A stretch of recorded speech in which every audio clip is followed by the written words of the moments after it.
pe na bayebanso bazo kolanda biso bisika nyonso bozwami. Merci na ba compatriotes nyonso, merci na monde entier, merci na ba congolais nyonso de partout dans le monde.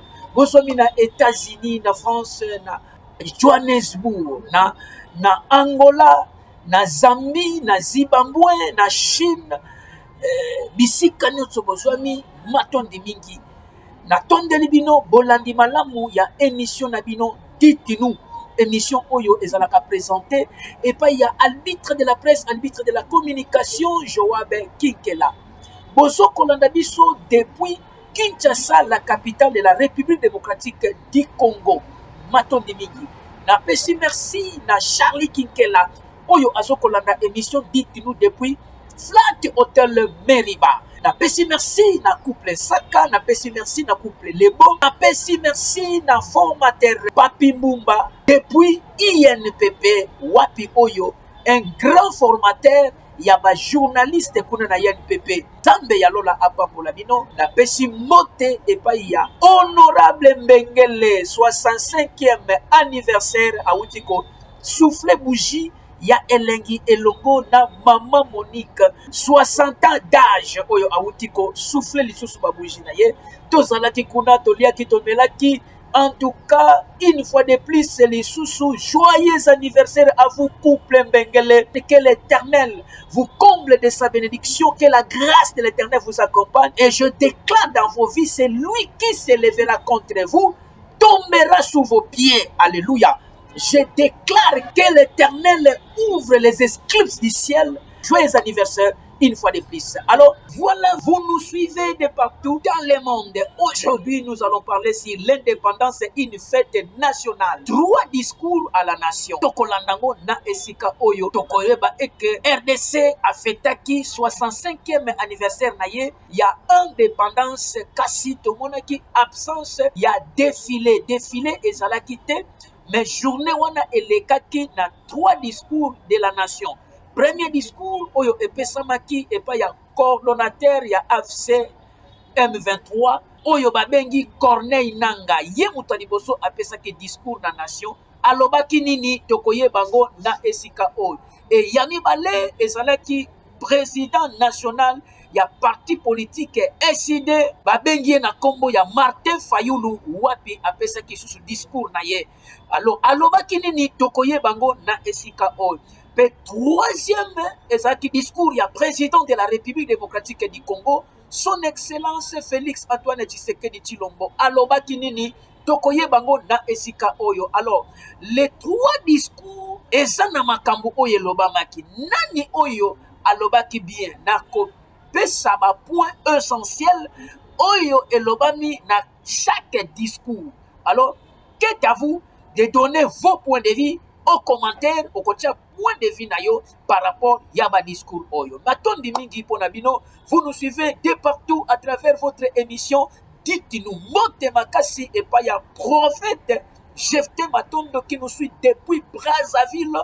Église, la communauté arbre de vie. Mote na bino nyonso, bisika bozali, mote na prophète Eli Mbizi, na mama Nana, c'est-à-dire couple Mbizi, mote na bino mingi. Maman mapasa déjà nazoko souhaiter ba mapasa baya malamu, ba mapasa baya, merci. Zambangolu a pambola bino les soucis à koleka. Alors, avant de compter na 3 discours ya 65e anniversaire Oyo Ezalaki lancé et pas il y a 3 leaders de la République démocratique du Congo. Alors, photo Oyo Bozomona eza photo publiée dans RTNC Radio-Télévision Nationale Congolaise. Oyo Wapi Ezo Salaba base na kati ya réseaux sociaux. Voilà pourquoi nini Oyo Esali et que photo Oyo Esalaba base par rapport que na kati ya photo na to retrouver kaka 4 figures. Oyo wana bozomona figure ya Joseph Mobutu, deuxième figure ezaya Patrice Emery Lumumba, troisième figure bozomona ezali ya Laurent Désiré Kabila, ainsi que 4e photo ezali photo ya président de la République démocratique du Congo Félix Antoine Tshisekedi Tshilombo. Alors RDC ezalaki dirigé na 5 présidents.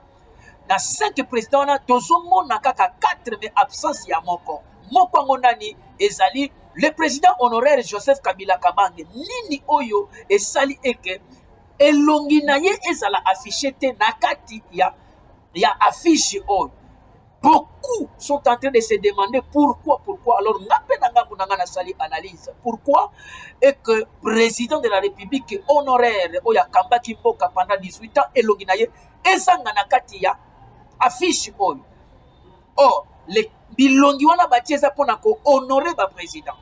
Pourquoi bakoki ko honorer Joseph Kabila Kabange te? Et pourtant, c'est lui qui était le successeur de notre président en fonction, Félix Antoine Tshisekedi Tshilombo. Pourquoi? Alors, na meki ko poussa makanesi ya liboso eza que tout le monde qui mikole ute ko le casser sac à travers président yango ba interdira ki ko lobela kombo ya Joseph Kabila Kabange na kati ya ba media ba pekisaki ba émission pour na Joseph Kabila Kabange même ya ko postuler ba photo visibilité na ye en bref ezala te na kati ya ba télévision. Est-ce que ça yango te moute époussé ba affiché elongi na ye te? Point d'interrogation. Ce sont des questions qu'on est en train de nous poser. Le lobby nini par rapport à ma commune en Zambé, l'onction que tu honores t'honorera. Et pas kolami oyozo komemia et komemia yo. Voici ma question. Est-ce que Joseph Kabila Kabange a manqué ko honorer la République démocratique du Congo? A manqué ko honorer le peuple congolais? A manqué ko honorer la mémoire ya batu oyo yo babunda pona mboko yo? Yangwande fa subir humiliation? Je ne sais pas. Ce sont des questions oyo tozo komi tuna biso moko. Nini oyo epoussé. Troisièmement, peut-être eza par rapport que un président qui nous a dirigé pendant 18 ans à cette grande surprise à quel qu'on s'allier na ba rebelle. Est-ce que ça yango te moto epoussé ba affiché yete? Président oyo a dirigé Boka pendant 18 ans. Mais lelo akende ko s'allier na ba rebelle. Akende ko s'allier na ba rebelle pour na koloba et que M23 c'est l'aspiration du peuple congolais. Est-ce que a humilier qui congolais, a honorer qui congolais? Est-ce que a honorer qui Congo, a humilier qui Congo? Peut-être ce sont des analyses qu'on est en train de faire ici sur votre plateau. Dites-nous. Nini oyo esalaki eke ba affiché parce que affichement ne la que tozoko honorer ba président ba oyo ba kufi ba obaleka na ba oyo baza en fonction. Pourquoi pas Joseph Kabila Kabange? Même si to boyi ko affiché elongi na ye na kati ya affiche oyo to yeba ke na kati ya histoire ya ba dirigeant ba président oyo ba l'équipe on a ko diriger mboka, on parlera toujours de Joseph Kabila Kabange, vouloir ou pas, d'accord ou pas, quel que soit na mabe, quel que soit na malamu, l'histoire est qu'on n'a jamais effacée. Dans ma génération oyezoya, na ba koko ya ba koko, yeba ke na tangu baso beta histoire ya ba président, ba ko beta histoire ya président Joseph Kabila Kabange. Alors pourquoi? Ce sont des analyses qu'on est en train de faire ensemble avec vous. Que dites-vous à propos de cette photo? Pourquoi on n'a pas affiché le visage du président honoraire Joseph Kabila Kabange? Bisonyo son ba commentaire. Est-ce que pour Atene ko s'allier na ba M23? Pour alobaki que non, le M23 sont des aspirations du peuple congolais. Est-ce que eza po? C'est ça que aboyaki ba sala ba émission pour na émission pour Joseph Kabila Kabange. Est-ce que ça parce que a humilié qui congolais, a humilié qui Congo, a humilié pour peuple congolais, a yoki peuple congolais soni? Est-ce que ça pour nani? Au commentaire, dites-nous. Qu'en pensez-vous? Très chers abonnés, 65e anniversaire, 65 ans de l'indépendance du pays s'est déroulé lundi 30 juin 2025, 3 jours après l'accord entre la République démocratique du Congo et la République du Rwanda sous les auspices des États-Unis, jetant les bases pour mettre fin au conflit dans l'est du pays. Voilà pourquoi après 3 jours, il y a accord. Le RDC et Koya pour célébrer 65e anniversaire, il y a indépendance du Congo. Que cette journée marquée par l'absence de défilés. Défilés, ça l'a quitté. Tout le monde a défilé mon côté. ndenge na régime ya Joseph Kabila Kabange bazala keno indépendance il faut défiler ça là basoda batambola basala ba parade ainsi de suite. Mais tout le monde y a ngote nini auto constater kaka que 65e anniversaire ezalaki balancé ezalaki bousculé na 3 discours il y a Corneille Nangaa coordonnateur il y a FC M23 discours il y a Martin Fayulu président national il y a parti politique SID président de la République Félix Antoine Tshisekedi Tshilombo discours naïe président de la République. Alors, voilà pourquoi les 3 discours wana na ko soulever ba point essentiel oyo moko na moko a peseki na kati ya population a peselaki yango na nation. Alors, qu'est à vous de faire les analyses qui a bien communiqué et qui n'a pas bien communiqué. Nani oyo aluki ko inculquer haine, nani oyo azoko diviser, nani oyo alinga kotsa querelle, nani oyo kati na bango misatu akotsa tribalisme. Toyebite. Mais à travers le point que je vais vous citer tout à l'heure, vous-même dites-nous, qu'en pensez-vous? Qui a raison? Qui a bien communiqué? Voilà. Matondi Mingi, nous allons commencer par le discours du coordonnateur du mouvement rebelle de l'AFC M23 qui dirigeait depuis 6 mois dans la ville de Goma et Bukavu, dans la province du Nord Kivu et Sud Kivu, a été première à présenter aux Congolais pour la 65e anniversaire de l'indépendance au pays. Yemutazalaki Mutaliboso, il a présenté discours naïe devant la nation congolaise. Alors, on a 4 discours naïe à l'Obakenini. Nanga appelle les Congolais à la mobilisation nationale et à la révolution constitutionnelle pour finir avec le régime Tshisekedi. Donc, dans la première point naïe, Nanga soko benga ba Congolais na kati mobilisation nationale pour la révolution constitutionnelle pour basila na régime ya Tshisekedi. Donc il y a ce taquet kaka régime ya Tshisekedi. Ana posa Tshisekedi a déposé. Ana posa Tshisekedi comment na Tshisekedi te régime wana te. Il discours oyo azo sala yangwana mobiliser population pour la révolution constitutionnelle. Yani boso yangwana. Que dites-vous?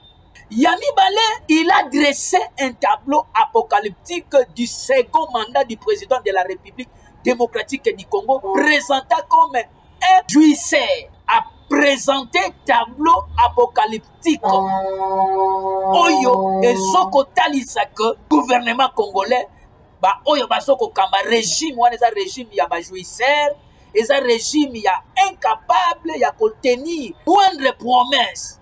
Basoko kate musana bango kaka ko promettre mes réalisations exactes et alobi que musala na bango kaka ko vider caisse ya l'état pour na ko s'enrichir personnel azoko acquiser bango na kati ya une tribale déjà entendu tribalisme nanga entre Joseph Kabila na Tshisekedi nani aza entre régime passé na régime oyo ba régime nini oyo kotisi tribalisme na Congo régime nini ekotisi ba poison na Congo régime nini oyoyo ezalaki na tiweri régime nini oyoyo eyokisi ba Congolais soni ozo dresser tableau na régime passé régime nini oyo ezoko et se réjouir na bomengo ya Congo régime nini toloba te est-ce que ndenge Kabila kote laki na pouvoir na ndenge azalelo nani mutu a réjoui na bomengo ya peuple congolais to na bomengo ya Congo ezwaki bango dans le néant mais lelo à travers Congo ba kombo na bango yebani à travers Congo lelo ba millionnaire ba million na ba million pona nini Congo banani ba se réjouir. Voilà discours ya coordonnateur ya AFC ya ba rebelle Nanga. Que dites-vous à propos de cet discours de Corneille Nangaa adressé à la nation au 65e anniversaire de l'indépendance de la République démocratique du Congo? Que dites-vous?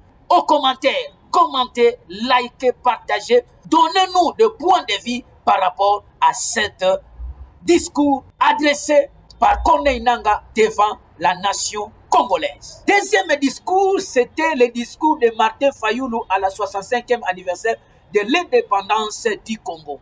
Na kati nango a soulevé qui y peut quelques points. Premier point, il y a président Martin Fayoulou a dit mettons les pays au-dessus de nos querelles. Mettons les pays au-dessus de nos querelles. Totiambo kalikolo ya koswana na biso. Koswana ezala na se. Elingo lobakeno tolongola koswana, tolongola tribalisme, tolongola batiraima. Toza pona ba parti politique te, ba couleur politique yango te. Mais mettons les Congo, c'est-à-dire à sensibiliser, à mobiliser les Congolais, na place bacha ba parti politique, na place bacha koswana, na place bacha tribalisme, na place bacha tiraima, bacha ne Congo, c'est-à-dire ba linga Congo koleka makambu nyonso. Voilà. Deuxième alobi que non, Martin Fayoulou dresse un bilan sévère de la gouvernance en République démocratique du Congo, dénonçant l'occupation de plus de 100 localités, dont Goma et Bukavu, par des forces des ennemis. Deuxième, adresser bilan. Bilan sévère dans le gouvernement, il y a RDC, qu'on peut dénoncer. Occupation, il y a plus de 100 localités dans Goma et Bukavu, et pas il y a force, il y a ennemi. À dénoncer. Est-ce que Nanga dénoncé? Nanga ko dénoncer que Goma est occupé par les rebelles? Est-ce que message, voilà les compatriotes. Troisièmement, il a appelé un sursaut patriotique et exhorte les dirigeants à protéger les populations et à remplacer généralement au centre de l'action politique, à exhorter les dirigeants, à protéger la population. Même, le président Martin Fayoulou, il a salué l'accord de paix signé entre la République démocratique du Congo et la République du Rwanda, en disant qu'il les qualifie d'opportunités perpétubles mais utiles, tout en appelant à la vigilance. Voilà. Accord signé dans la Maison Blanche kuna na États-Unis entre la République démocratique du Congo ainsi que la République du Rwanda a salué Yango, c'est-à-dire à saluer Yango. Et a béni population vigilance. Tous à la vigilance. C'est la paix fondée sur un dialogue national inclusif et état de droit permettra l'avancement de la République. Qu'en pensez-vous? Que dites-vous par rapport au discours du président Martin Fayoulou, par rapport à Yananga, par rapport à Naye, ainsi que troisième discours, il y a président de la République démocratique du Congo, Félix Antoine Tshisekedi Tshilombo, alobi nini? Le président de la République démocratique du Congo, Félix Antoine Tshisekedi, na kati ya discours Naye, premier point alobi, il a honoré la mémoire des héros et a réaffirmé notre engagement pour une république forte, unie et prospère. A honoré mémoire, il y a des héros, mais a réaffirmé engagement, il y a la République démocratique du Congo, forte, unie, ainsi que prospère. Yanni Balé, il a rendu hommage notamment à Joseph Kasavubu, à Patrice Emery Lumumba et à tous ceux qui ont sacrifié leur vie pour l'idéal des Congo libres. À rendre hommage, notamment à Joseph Kasavubu, à Patrice Emery Lumumba, et à Oyo Nyonso, sacrifier vie pour libérer Congo na kati ya esclavagisme. Il a invité les Congolais de passer les divages politiques et à rejeter les discours de haine et de manipulation, à exhorter les Congolais, à rejeter les discours de haine, à rejeter les discours de manipulation. Peuple congolais va manipuler. Accord de paix et salami. Bazo ko lukaba pousser que accord wana. Bateki moka accord wana. Et accord yamabe accord wana. Pourquoi? Parce que va comprendre que bango balinga kate kimia ekota na est po ba yibaka ba minéré. Mais le kola kimia koti ba ko luka a critiquer accord wana. Mais en réalité, président de la République démocratique du Congo, na ministre des Affaires étrangères, Madame Thérèse Wagner, onazo ko saluer Mama Forto, babimaki na ba média baloba ke no toteki Congo te. Mais nous avons fait que la paix entre dans l'est de la République démocratique du Congo pour tout le la Kalisusu guerre te. Voilà. Mais attention avec des discours de la haine. C'est-à-dire discours il y a haine et manipulation. Na kembala moko au point il y a discours il y a nanga. Discours il y a nanga et ça discours il y a haine. Et ça discours il y a manipulation. Pour dire aux populations il y a qu'on se révolutionner contre constitution ya mboka. Nous savons très bien que le président de la République démocratique du Congo a besoin de changer cette constitution. Parce que la constitution ne nous permet pas d'avancer. La constitution ne nous permet pas d'évoluer. La constitution ne nous permet pas de faire de nos Congolais des riches. Et ce qu'on permet, nous sommes bloqués. Alors nous devons changer cette constitution. Il y a des articles dans cette constitution que le président de la République démocratique du Congo a soulevé que et ça pona batumo koboye bakanga Congo. Alors nous devons revoir. Nanga na tango azo koloba ke non a révolutionner peuple congolais pour la constitution. Lokuta, moni constitution wana. Nous allons les revoir. Toko revoir yango lokona pe kotikunya. Toko revoir constitution. Constitution faut ça la dresser na norme il faut et c'est la constitution moko de la République, mais pas une constitution des individus pour protéger les intérêts d'un individu ou les intérêts des individus. Non, la constitution c'est pour la République démocratique du Congo. À la fin, le président de la République démocratique du Congo, il a donné un exemple de son renontre avec Martin Fayulu, figure de l'opposition comme geste fort en faveur de l'unité nationale. Alors que après cet exemple, il y a président Martin Fayulu, alors que et ça geste moko fort en faveur de l'unité nationale. Geste kaka Martin Fayulu asalaki akeko kutana mokonzi mboka po basala dialogue baloba ndenge nini bakoki ko bimisa Congo na crise oyo bananga batiena ba Kabila. Voilà, geste wana. Ba dirigeant belé bavandi kimia bazoloba te. Pourquoi bozoloba te? Bayati lukwebo bozoloba te. Bozoloba te. Bando vanda kimia bayati lukwebo. Dirigeant ya AFDC bando vanda kimia oloba te. Position na USANI. Voilà, très chers compatriotes, que dites-vous par rapport aux 3 discours lancés par 3 dirigeants? Corneille Nanga, coordonnateur AFC M23, Yaba Rebel, le président national, il y a parti politique SID, Martin Fayulu, et le président de la République démocratique du Congo, Félix Antoine Tshisekedi Tshilombo. Que dites-vous à propos des 3 discours lancés à la nation congolaise? Tous aux commentaires. Que dites-vous? Madame et messieurs, merci, c'est par ici que nous bouclons notre émission Dites-nous. Vous étiez nombreux. Merci à tous nos compatriotes, merci à tous les Congolais, Oyobazalina, États-Unis, Afrique du Sud, Allemagne, Bisikanyo Sobozwami, Matondiming. Que dites-vous à propos de ces 3 discours?